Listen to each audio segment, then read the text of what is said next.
आवाम से माफी मांगे। चीफ इलेक्शन कमिश्नर इसके अंदर जिनका हिस्सा है उनके ऊपर आर्टिकल 6 को लागू किया जाए ताकि इस मुल्क के इंतखाबात के साथ ये शर्मनाक गिराना खेल आइंदा कोई खेलने का सोचे भी ना। और ये मुल्क अपनी शुक्रिया अदा करता हूँ कि आप लोगों ने शिरकत की। मैं क़यादत को खराज तहसीन पेश करता हूँ कि मेरी क़यादत ने हर वक्त इस बात का नोटिस लिया। और इतनी बड़ी चोरी हुई है, 1900 वोट बना दिए इस्लामाबाद के अंदर, 1900 वोट।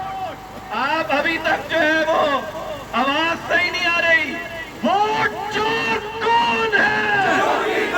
चोर है। वोट चोर कौन है? चोर है। जारी इलेक्शन, जारी इलेक्शन, जारी इलेक्शन, जारी इलेक्शन, जारी इलेक्शन, जारी इलेक्शन। और चौकीदार को, इस मर्द बीमार को नारा